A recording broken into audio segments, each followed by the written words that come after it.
kana akawala simanya ke Nakato. Yeah. Yakalese. Linda ko Kabi. Wait, are you sure about what you're talking about? Kabi. Yeah, tenewe kaba Kabi. Mukama afe ye mulunje. Kati njagala okagambe nti tekageza ne kammanyira.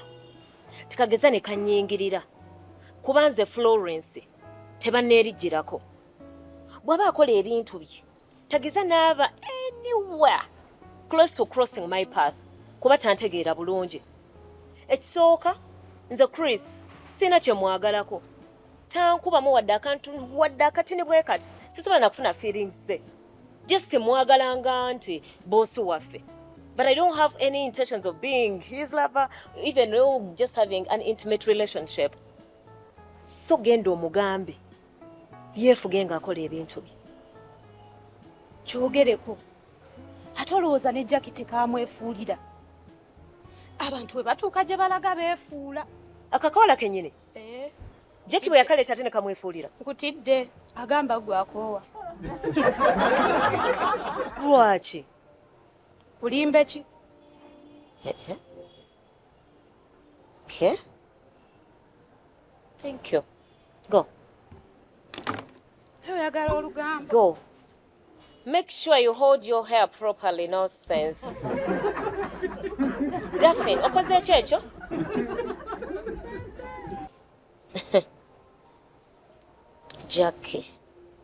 Jackie Nakato.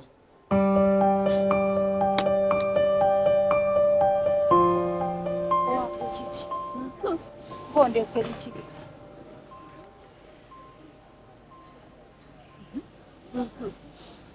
Omanyi babiri. Ekisajja kino kirabika kisibe. Hali kuva dingo omufumu. Kina ebintu bye kindaze, ayina embeera gyandaze ng'alabika musiru. Ng'ekwata ku kikugwe oba kunze. Anyway, sijja kutwalayo eyo naye mwagale. Kyagale. Kugambye ki? Mwagale. Kyoyogerako okimanyi? Kugambye mwagale. Omanyi kye kitegeeza? Otegeeza okwagala mulaavu. Iye, mwagale. Tokulindeko Nakato. Omanyi ekiva mu kwagala? Kufuna lubuto. Ekiva mu kwagala bufumbo. Ekiva mu kwagala kutwala musajja. Kyotegeeza? Kyentegeeza.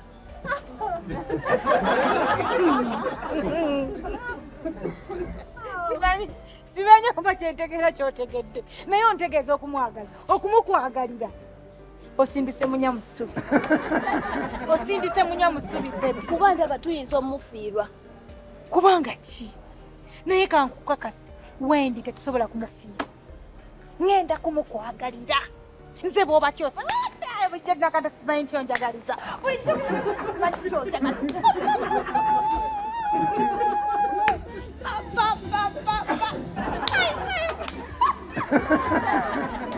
Omwana gwa kikoze. Yagala musajja. Kankwagalira omulenzi. Kankuweera omukwano omulenzi. Omulenzi ngenda musuzanga wano mu kifuba. Ngenda kumuwa omukwano. Bannange ngenda kumuwembejja. Ngenda kumufumbira. Bw'abanga talyanga ku ddigobe. Kye bayita eddigobe ngenda kimula. Naye teweerabira ngambye tumwagala. Which is okay. Naye gy'otasobola kumutuusaako bye ngenda okumutuusaako. Ekyo nkimanyi naawe okimanyi. Ekyokubiri gw'olinamu ekyo. Ekyo naawe okimanyi. Ate tufuba kola kikunyweza mu ki? Musajja. Okusinga omufiirwa. Kati sooka omuntuulize mu seppiki. Nze mmabe mu kufumbira.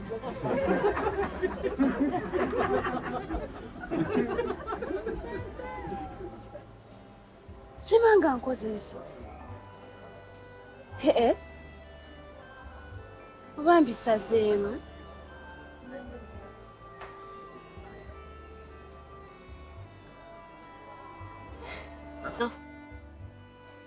Have to eat so fast. Nga customers tebannajja. Yagenda be.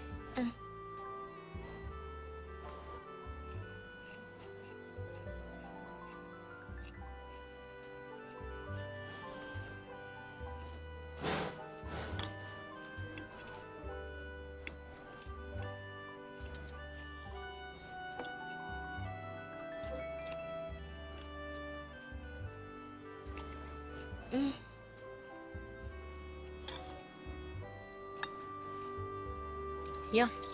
Now what customers bawana beba joins okutalya.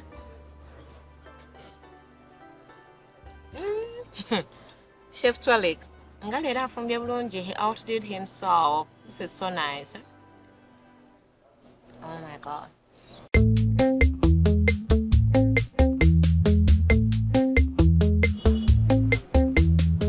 Owa chichi ngujoko jakapalo Yesu kaita kusabo. Mwami se mwami. Chiviri aliwa.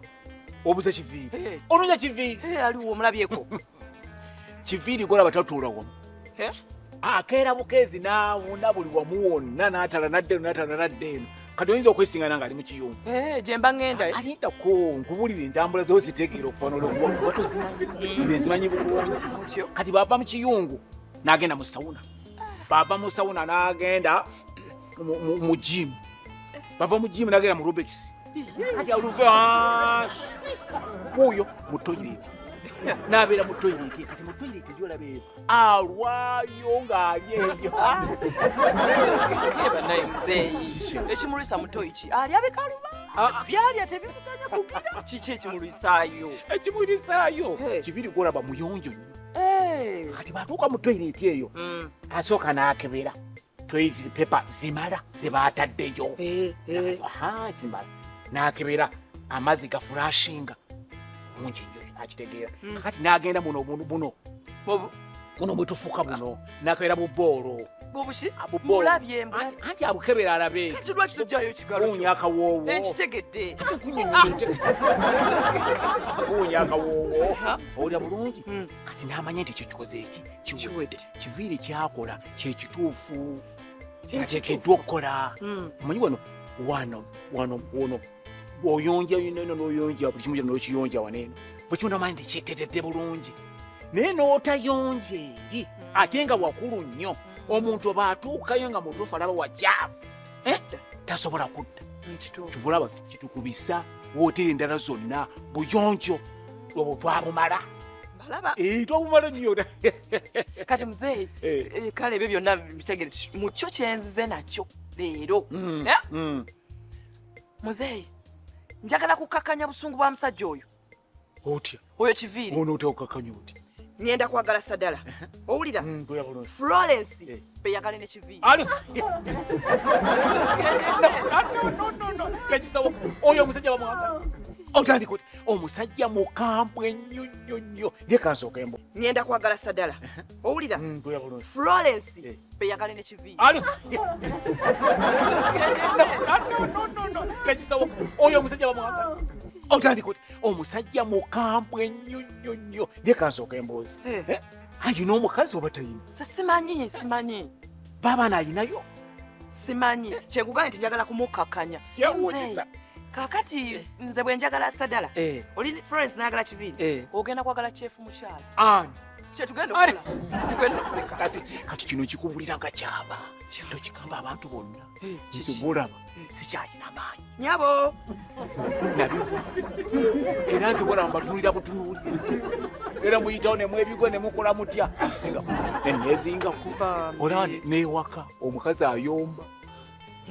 Anti naye mutunuulira butunuulizi. Nga mpulira abantu nga beera. Nkugambye nywedde eddagala lya buli kika kyonna lyagaana. Tekisoboka. Byonna bigaana. Siri muloge. Ndimulamu emyaka nawe ogiraba. Muzeeyi kyogamba emyaka gyo giba gimaze okukira. Nange simanyi. Katugenda kukola tutya? Simanyi. Kubanga mbadde njagala ekintu kino tukivuge bwe tutyo. Kale oba kyama ngambi kyama. Ate oli anaamanya mbu nno togira. Nze njagala tugusa kiri ekya Kiviiri. Omusajja oyo ayitiridde obukambwe taseka abira siriyasi buli kaseera. Ndeka. Ngende ntuuka eyo bankubiro. Totuukayo eyo. Ogenda ku pretendingira wano. Kugwe. Si kunzize.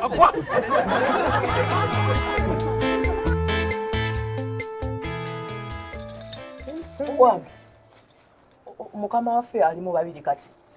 Katolaba ye Sadala ye. Agezaako waba afunye obudde ajja n'antokota. Okitegeera oba era abasajja abala bonna bwe bagola Sadala agezaako n'akikola. Naye ono ali mu babiri akikola atya. Sadala gita sibaze kweya okimanyi nti yantuma ewa Lydia mukakurisi mbu ngende mumugambire mbwa mwagala nnyo mbwa ayagala muwasa Sadala oyo bwolaba aleka naawe nga takimanyi nti oyo mukama waffe yali tamutegedde olwamala ne mumunyonyola Sadala tekyamulobera era n'agendayo n'amugamba musimanyi ayagala bwa tombuuza byaddirira saaliyo saagala kunsoza mu bigambo kati omanyi ekiri mu kino kyenjagala Florence ono omukulu mukama waffe yaali kuki tolina kyomuwulirako kyonna kyonna tolina mawulire omutegedde ogamba Kiviiri oyo yannema ebbanga limumaze wano ku hotela simuwulirangako nti alina bwaleebeeta naye oba alina gwakukuta naye nti oba wano mu ruumu alina gwaleeseeyo I've never Kiviiri simulabangako na mukazi oba muwala oba atya oba siraya simulabangako na muntu yenna nze yannema kubaliko ekikyamu ate ffe bulijjo tumanyi atukutabwa agirago ani gwe mwennyini nze ndeka kati olaba Harriet nze okuva lwe nnamanya nti Kiviiri mukama waffe n'obuyinza bungi nnyo Harriet Kiviiri asobola okugoba ne batakuzza naye ate kino Chris mukama waffe asobola okugoba Kiviiri n'akuzza kati nze kasanategeera nti Kiviiri ye last man ekikyo kyayogera tekiddibwamu neŋŋamba weesirikire nenzitayo obukodyo bwonna nenneetega Harriet tulaba nti nyambala apron bwe mba ngenda mu ofiisi ya Kiviiri sambala apron bwe mba sinayambala uniform ya ku mulimu nga nakajja ku mulimu jjukira omanyi njagala nnyo bufiti nsooka mu ofiisi ya Kiviiri alyoka ndabe Kiviiri yenyeenya Kiviiri talina kye yakyukako naye nga kyo kye naliko kumanya kufuna security anti aba talina bw'ayinza kungoba jjukira ye alina wano obuyinza naye kyoyagala okuŋŋamba mbu talina n'ekimu kye yali akugambye talina wadde gwakowa nkugambye Kiviiri talina kye yaŋŋamba tekisoboka kati kyetugenda kukola okimanyi ogenda kuddayo mulumbe nze nyumba Kiviiri oyinza okuba ku mulundi guno wakikola bubi in your dreams omanyi kyogenda okukola bw'oddamu osisinkana Kiviiri nga bw'ogambye nti oyingira office bw'omusanga ng'atudde mutuuleko ani bw'omusanga yide tolinda gibisala munywezi ajja kutegeera kyoliko mukwete omunywezi abasajja baagala nnyo bakwata muweeweete ekirevu mukwate mugina ekiwata mumanyi alina ekiwala Harriet Kiviiri omumanyi gw'ogamba ebintu mumanyi gw'ogamba nze mutuuleko Kiviiri oyagala ngobi owulira onkulu oyagala kunnemesa mulimu engeri gy'obimanyi nyaba oli oflowinga protocol procedures zonna ozimanyi olina catalyst stereotypes zonna oziyina gwe genda omwetuulireko sisobola kikola simwagala sisobola okuggyako bwe mba ngenda kuswaza muswazi abasajja abo abeefuula abaakabi bw'omutuukako wulira byange omutuukako n'omuteeka mu laafu n'omuteeka mu sisitimu n'omwagala ebitaliiyo okitegeera oba bw'amala okugituulamu n'omanya nti agituddemu mbu naye akwagala jjukira ng'olina ky'oyisaawo ng'omutanga agwa wansi ng'oswaza oyo obwakabi bwe bonna nga buba bugudde wa ku ttaka kugamba ngende nsedusinge Kiviiri webale muteeke mu kyo bwe kiri alowooze nti mwagala naye nga ngenda kumuswaza buswaza kumukkakkanya malala kumukkakkanya bukambwe kumukkakkanya lugezigezi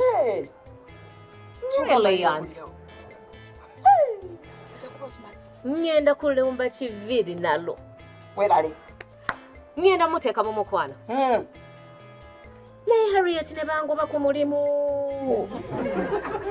nja kwevuma obulamu bwange bwonna tasobola kugoba ate tukigiddemu esaawa zino tasobola Kiviiri here I come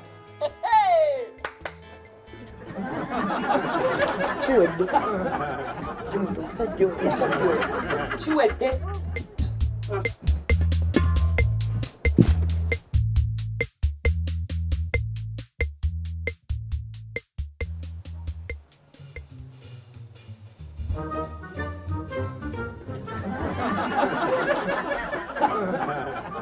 Mr. Kiviiri, good morning. Good morning. How are you? Ogenda kunywa ki leero? Tulinawo chai omukalu, chai ow'amata, tulinawo cappuccino, tulinawo hot chocolate, tulinawo dawa tea. You can even have some coffee, strong and sweet, or just coffee with some cream. Jalamazi. Warm water. Okay. Gonna lead a coach. What do you have? Tuinayo samosas, tuinayo beef samosas, netubeerayo ne those are the minced beef samosas, netubeerayo ne vegetable samosas. Then tuinayo ne French toast, we have a chicken mayo sandwich, era netubeerayo ne Viennas, sobola okugatirako poached eggs, then netubeerayo your favorite cold beer. We can also make for you something like chicken strips. Ngazili dipped mu oyster sauce. Naye kati amazzi agokyasite kama wadde kahani oba lemon or Just some lemon kati nino. Okay, ate sugar syrup you also don't want. Just plain kati ate ku byokulya.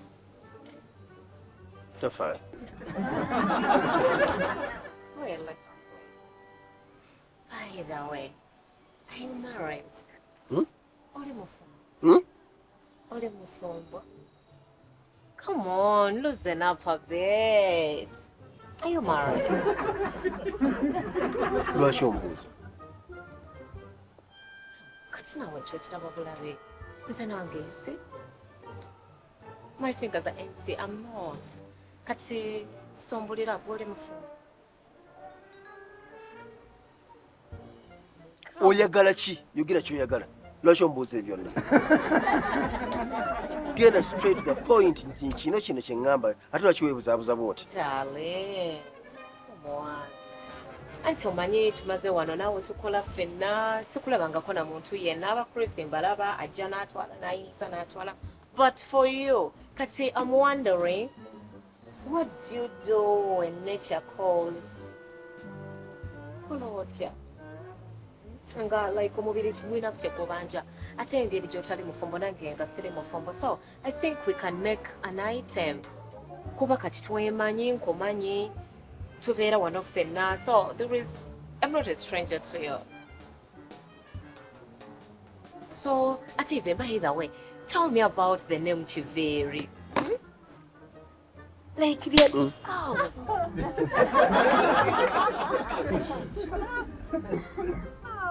But anyway, you know, nkumanya oliwe kambuwaza, but I know. When damaliranga we like this, same WhatsApp group. So tell me about the name Chiviri alikuwa. It's a nice name, like imagine my husband is called Chiviri and Mrs. Chiviri. Oh my God. Kati linyere Chiviri walijao. Walijowa naawe yali nickname kuva ku ssomero, daddy we yali kuwa jjajjaawo, and why the name Chiviri? Because you look good, by the way. You look good. Lwaki omanyi okwekambuwaza, but you should have been complimenting each and every day. Wakati like omusajja nga gwe. Toddamu nja kukuba empi. Tokiddanga okumanyira. Nvale mu maaso. Be a gentleman. Be a gentleman. Okay, let me just have a hug. Okay, you come. No way. Just a hug.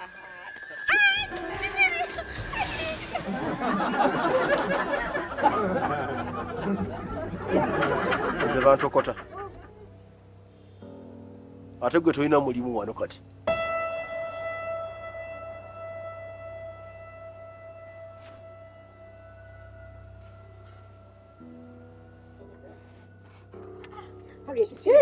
Akanya sibiddamu.